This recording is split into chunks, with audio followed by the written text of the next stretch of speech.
Olá, esse não é um monólogo, não é um diálogo, é um triálogo. 3 pessoas trialogando sobre um assunto do seu interesse. E o assunto de hoje é o coaching. Você sabia que existem treinadores para o sucesso? Já parou para pensar sobre isso? Não? Então não saia daí, porque o triálogo está começando agora.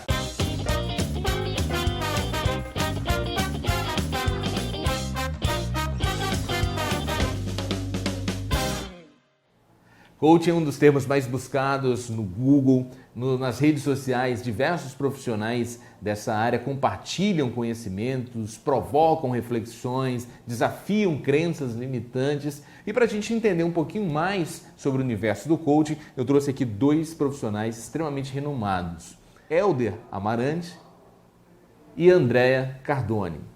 Antes da gente começar a conversar sobre esse tema, eu gostaria que você assistisse a esse vídeo. O que é o coaching? O coaching é um processo de começo, meio e fim que visa o sucesso. O processo de coaching cria um poderosíssimo ajuste de habilidades que nos permite entrar em ação para realizar nossos sonhos. O coach atuará ao seu lado, mostrando ferramentas para que você seja capaz de enfrentar e superar todos os desafios. Diferenciais do coaching: enfoca na conquista de resultados.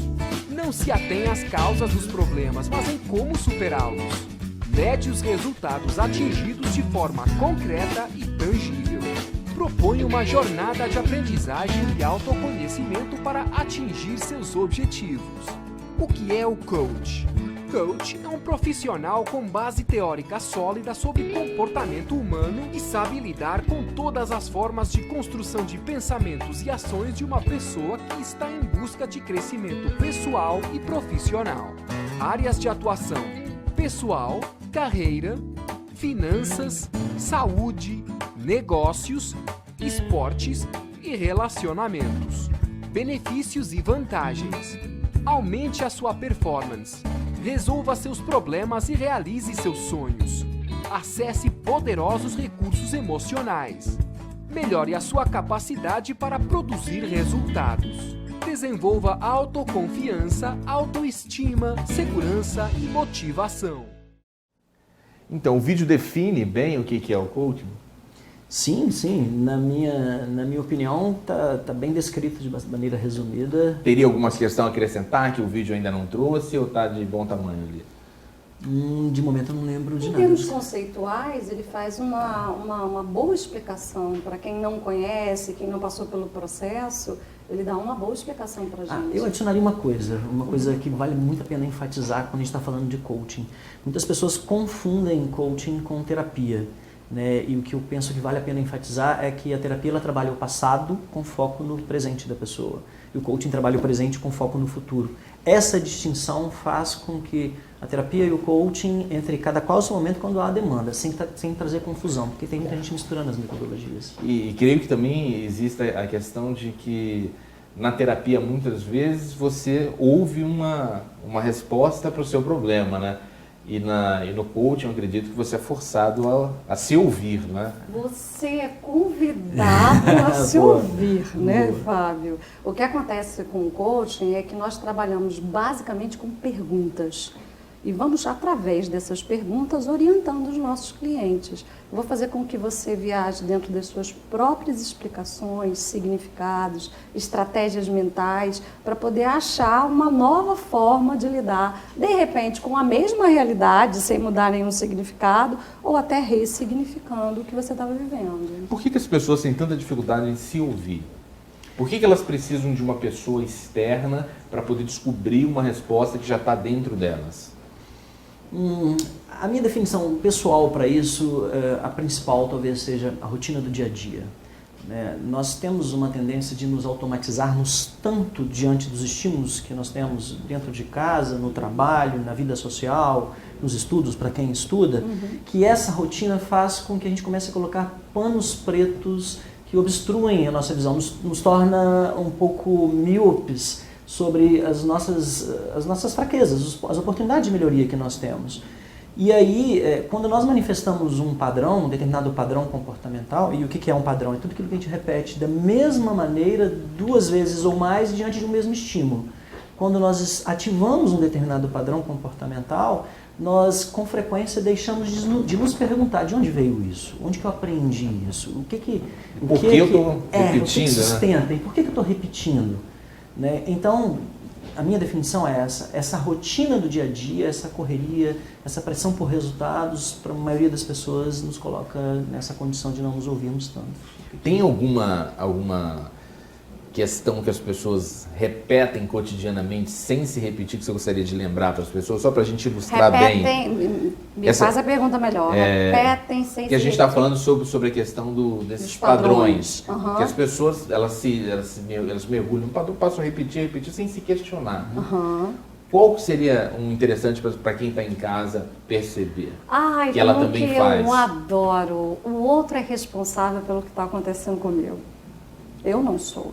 É o meu chefe, o meu líder, é a minha esposa, a Dilma, o governo, seja lá quem for, eu só estou reagindo, eu não tenho responsabilidade sobre isso que eu estou vivendo. Isso se chama dissonância cognitiva. Uhum. No caso, o que ela exemplificou é a dissonância da causa e efeito. Existem 14 dissonâncias cognitivas comuns a todos os seres humanos, todos nós experimentamos ela, e essa aí realmente acontece com muita frequência. Cognitiva que acontece demais. Transferir a responsabilidade do que acontece em mim para outros ou para eventos externos. Tem uma prática bem comum, que muita gente faz, eu já fiz, que é a questão do chinelo virado. A pessoa olha pro chinelo virado, ela fala, não tem que desvirar, senão minha mãe morre.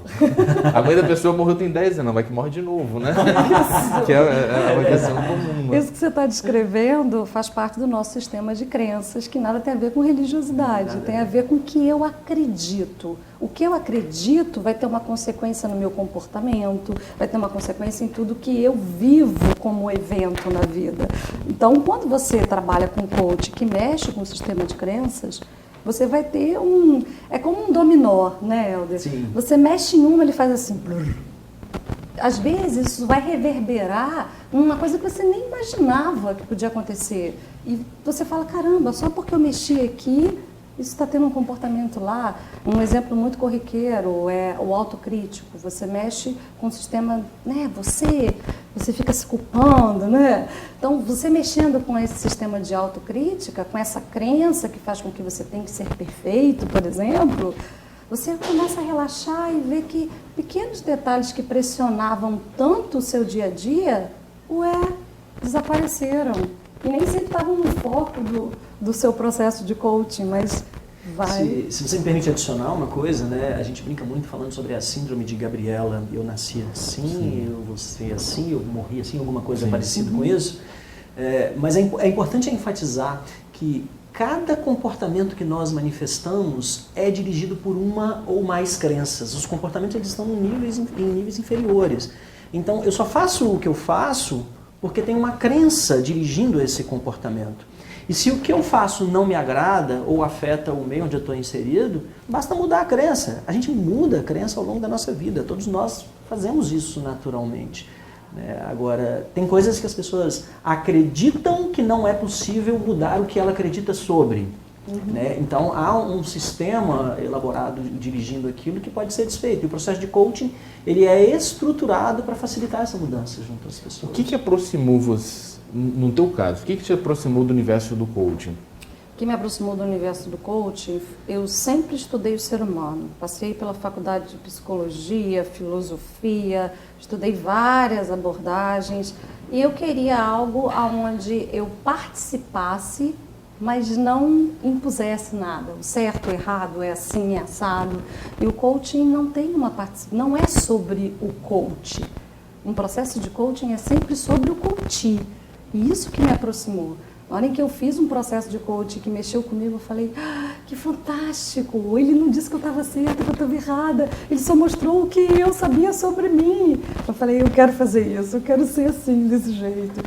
A gente vai fazer o seguinte, eu quero saber também o que te aproximou, só que a gente vai para um rápido intervalo e na volta a gente continua esse assunto, beleza? Okay. Então não sai daí que o Triálogo volta já.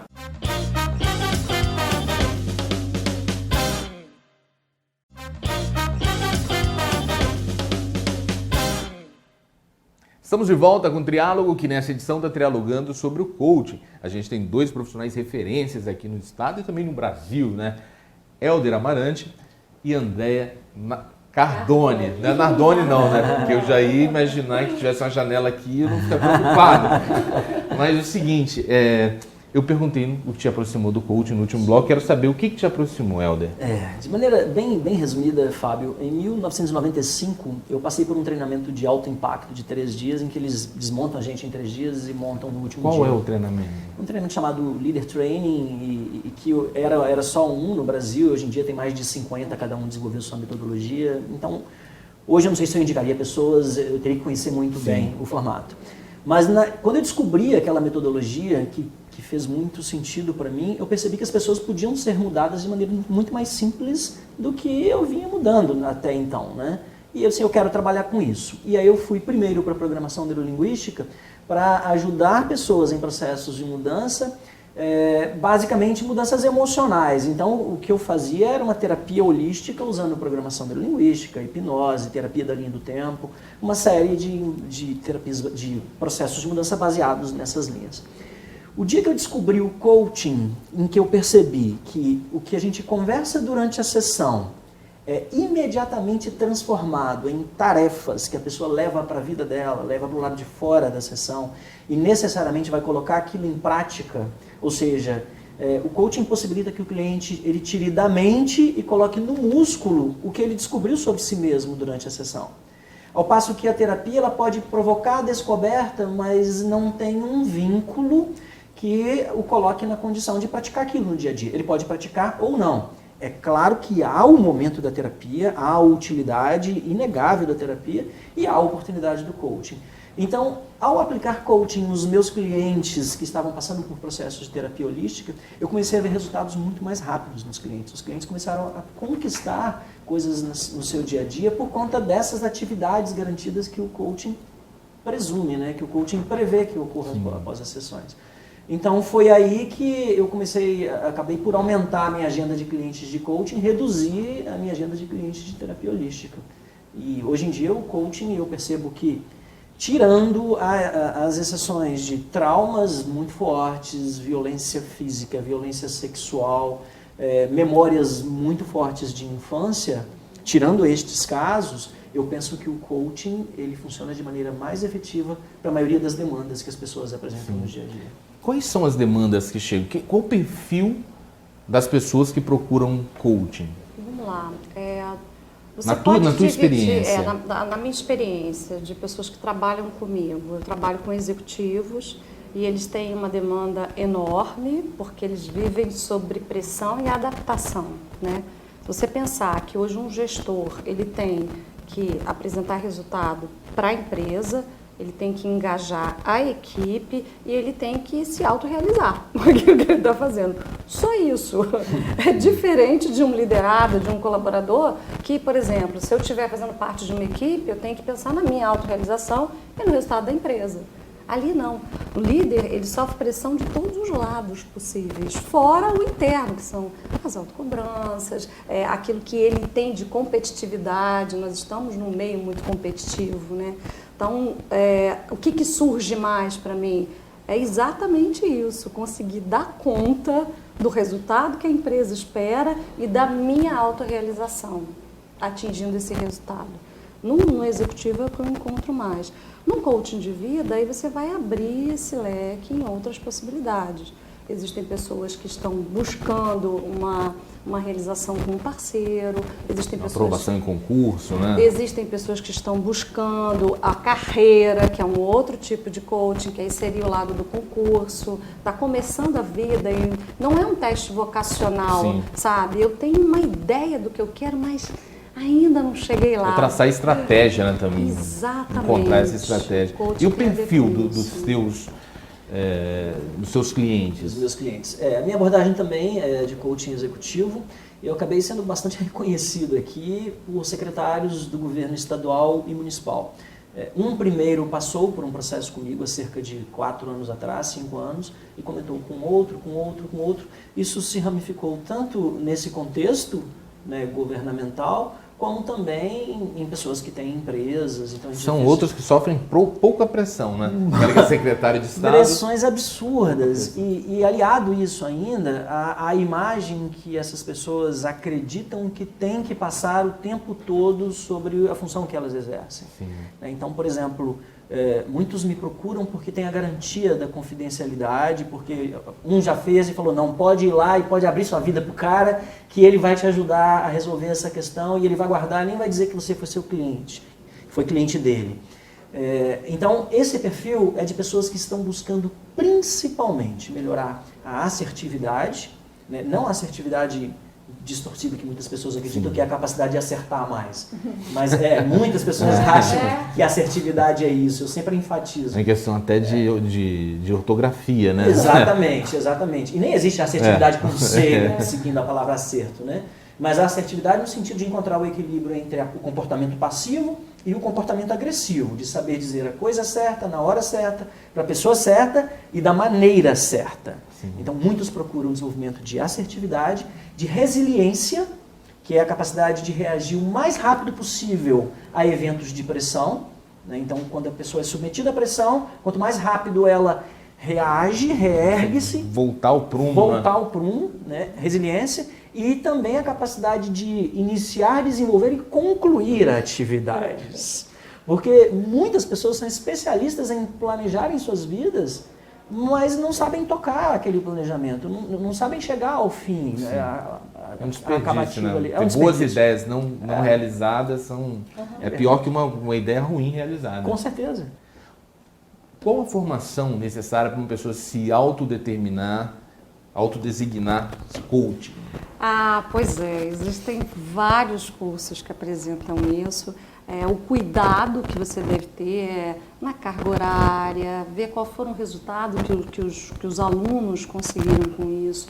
No estado, o curso da Plexus é o que eu mais indico, eu não dou uma formação de coaching, então todo mundo que me procura, o Helder sabe, eu indico a Plexus porque ele está muito bem estruturado, mas na realidade o cuidado que deve ter é esse, a carga horária do curso, se esse curso exige de você comprovar que tem atendimento, se tem uma monitoria disso, para você ter uma certificação de peso. Não é aquele curso que faz final de semana de coaching e agora eu sou coaching. Sim. Até porque mesmo depois da formação, um bom curso ele te dá um apoio para você começar a caminhar, que é o que a Plexus faz com os alunos dela. Tem muita gente hoje em dia nas redes sociais se autodesignando e às vezes até sem informação específica na área, não é? Tem. A gente vai para um quadro interessante aqui, que é um quadro sobre programação neurolinguística. Então eu gostaria de saber qual a dica de hoje. Fala pra gente, Luísa. E aí, Fábio, falando um pouquinho mais sobre comunicação. E comunicação é algo realmente muito importante em qualquer ambiente, seja no seu trabalho, na sua casa, inclusive de você com você mesmo. A forma que você se comunica com você vai definir a qualidade da sua relação com o outro. Às vezes nós não estamos bem internamente e nós vamos projetar isso na relação. Uma coisa que a gente aprende na programação neurolinguística é que nós podemos escolher não só quais as palavras que eu vou utilizar naquela comunicação, mas também a forma, o meu tom de voz na hora de falar. Às vezes nós falamos coisas com tom de voz ríspido e às vezes nós machucamos o outro. Tudo que nós falamos e a forma que falamos impacta na comunicação. Então vamos nos lembrar disso. Eu posso escolher usar um tom de voz que faça com que o outro se sinta melhor, porque a comunicação é como elevador, deixa o outro lá embaixo ou lá em cima. Lembremos disso. Fica aí a dica, Fábio. Obrigado, Luísa. Sempre com dicas interessantes sobre a programação neurolinguística. Você queria complementar alguma coisa sobre a formação? Quero. A Andréia definiu muito bem. Eu só quero adicionar que uma boa formação em coaching, ela treina consistentemente as habilidades essenciais para que um coach facilite a mudança. Que habilidades são essas? A habilidade de saber ouvir nas entrelinhas o que o cliente está dizendo para ajudá-lo a encontrar as respostas. Saber perguntar, e não é uma conversa ou uma pergunta, digamos, social, né? São perguntas elaboradas para aquilo, e a habilidade de se conectar com o cliente para poder facilitar essa mudança. Uma boa parte dos cursos, infelizmente, está entregando somente técnicas de mudança, sem que tenha os pilares essenciais das habilidades preparadas para isso. Preparando mais um consultor do que, de fato, um coach. Parece que o coach, ele chega na sessão com um cardápio de técnicas, hoje eu vou fazer isso, hoje eu vou fazer aquilo, sem saber se o cliente precisa daquilo. Sim. Ele não ouviu o cliente para entender se tem a demanda para aquilo. Né? Então, primeiro, treinar as habilidades, treinar consistentemente os músculos comportamentais do coach, para ele poder, então, ter uma capacidade de diagnóstico e saber se uma técnica é aplicável ou não. Ótimo. A gente vai para o último intervalo e no próximo bloco tem uma surpresa bem interessante para vocês. Se você não sai daí, porque o Triálogo volta já.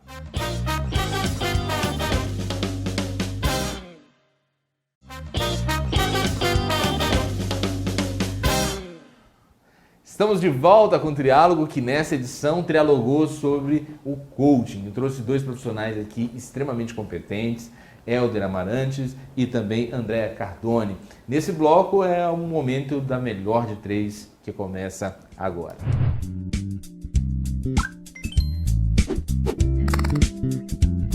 Vamos lá, vamos ver o que vocês vão escolher aqui, que eu vou escolher também, né?